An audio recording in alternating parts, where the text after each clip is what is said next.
आदरणीय मेरे दोस्तों और भक्तों, क्या आप जानते हैं कि भक्त बनने का सबसे सरल उपाय क्या है? आइए मैं आपको बताता हूँ। दोस्तों, जब संपूर्ण योगियों में जो श्रद्धावान योगी भगवान में आस्था रखता है, उसको आस्था रखने के साथ उसका भजन करता है, उसे भगवान परम श्रेष्ठ योगी मानते हैं। दोस्तों, यह शब्द मेरे नहीं हैं, यह शब्द भगवान कृष्ण के हैं, जो इस श्लोक के द्वारा आपको मैंने इसका अर्थ बताया है। योगीनामपि सर्वेषां मद्गतेनान्तरात्मना श्रद्धावान भजते यो मां स मे युक्ततमो मतः। गीता का 6 अध्याय का 47वां श्लोक है। दोस्तों, इसका अर्थ यही है कि संपूर्ण योगियों में जो श्रद्धावान योगी हैं, मुझ में अंतरात्मा से जो भी मुझे भजता है, मेरा भजन करता है, वह परम श्रेष्ठ योगी ही मुझे मान्य है। परमात्मा की प्राप्ति के लिए शास्त्रों में भक्ति योग, ज्ञान योग, कर्म योग, अष्टांग योग आदि बहुत से उपाय बताए गए हैं। दोस्तों, भक्त योग सबसे सरल होने के कारण मनुष्यों के लिए सर्वोत्तम बताया गया है। भक्ति योग में स्त्री, पुरुष, बालक सभी वर्ण आश्रम के मनुष्यों का अधिकार है। सभी के लिए यह सहज भी है। दोस्तों, कोई व्यक्ति कैसा भी पापी क्यों न हो, प्रभु भक्ति के प्रभाव से उसका भी शीघ्र उद्धार हो जाता है। दोस्तों, श्री भगवान ने कहा है कि अपि चेत्सो दुराचारो भजते मामनन्यभाक् सुधारेव स मन्तव्यः सम्यग्वयवसितो हि सः क्षिप्रं भवति धर्मात्मा शश्वच्छान्तिं निगच्छति कौन्तेय प्रतिजानीहि न मे भक्तः प्रणश्यति। यह गीता के 9वें अध्याय का 30वां और 31वां श्लोक है। अर्थात यदि कोई अतिशय दुराचारी भी अनन्य भाव से मेरा भक्त होकर मेरा भजन करता है, तो वह साधु ही मानने योग्य है, चूँकि यह यथार्थ निश्चय वाला है। इसका मतलब यह है कि उसने निश्चय कर लिया है कि परमेश्वर के भजन के समान अन्य कुछ भी नहीं है, इसलिए वह शीघ्र ही धर्मात्मा हो जाता है और सदा ही रहने वाली शांति को प्राप्त होता है। और भगवान अर्जुन से कहते हैं कि तू निश्चय पूर्वक ये सत्य जान कि मेरा भक्त कभी नष्ट नहीं होता। इस प्रकार नीच से नीच व्यक्ति, नीच से नीच जाति वाले भी का भी उद्धार हो जाता है।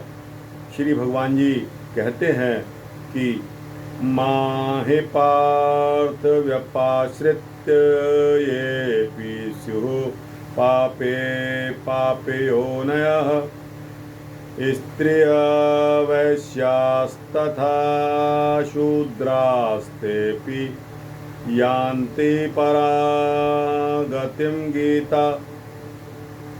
अर्थात, हे अर्जुन, स्त्री, वैश्य, शूद्र तथा पाप योनि, चांडाल आदि कोई भी क्यों न हो, वे भी मेरी शरणागत होकर परम गति को प्राप्त होते हैं। दोस्तों, यह श्लोक जो है 9वें अध्याय का 32वां श्लोक है। इसके साथ ही भगवान जी बताते हैं कि जिसकी मृत्यु निकट आ पहुंची है, भक्ति के प्रताप से उसे भी तत्क्षण परमात्मा की प्राप्ति हो सकती है। यह गीता के 8वें अध्याय का 5वां श्लोक कहा गया है, जिसके बारे में मैं आपको पढ़कर सुनाता हूँ।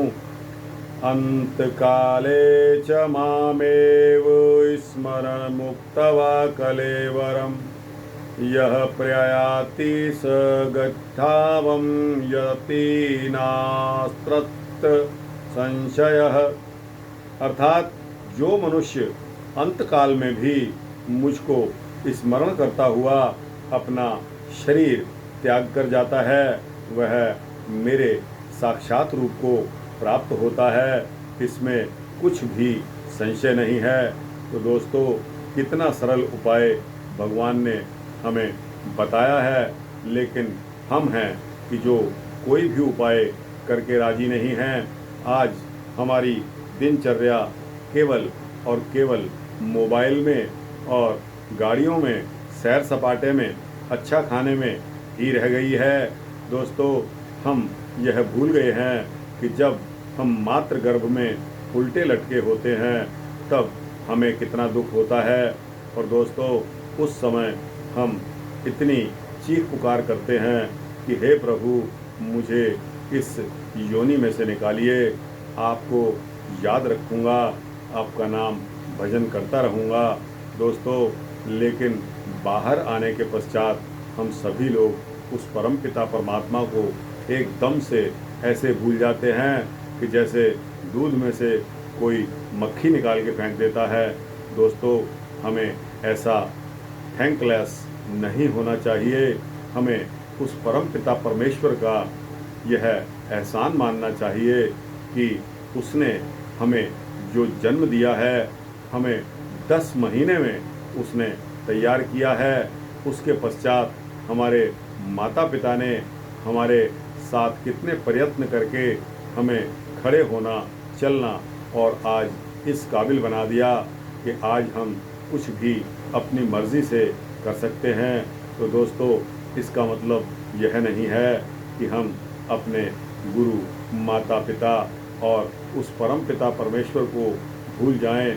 अगर हम भूल जाते हैं तो हम थैंकलेस कहे जाएंगे, हम ऐसे मानव कहे जाएंगे जिसको दुनिया थूकेगी और कोई भी परोपकार नहीं किया। तो दोस्तों, यह नरक, यह 84 लाख योनि इसलिए बनी है, यह इसी प्रकार के इंसानों के लिए बनी है कि जो कुकृत्य करते हैं, भगवान से नहीं डरते दोस्तों, और जीवों पर दया नहीं करते दोस्तों, परोपकार नहीं करते, उन सभी के लिए यह नरक बनी है। दोस्तों, मेरा समय के साथ आपके साथ यह रिक्वेस्ट है, मेरी सलाह है कि आप समय से चेत जाइए और उस परम पिता परमात्मा की भक्ति में लग जाइए। दोस्तों, यह सूक्ष्म वृत्तांत आपको कैसा लगा? अच्छा लगा हो तो इसको लाइक और शेयर करके अपने मित्रों, दोस्तों और भक्तों को अवश्य भेजिए। सब्सक्राइब करने से आपको इसी तरह के वृत्तांत मिलते रहेंगे। जय श्री राधे कृष्णा।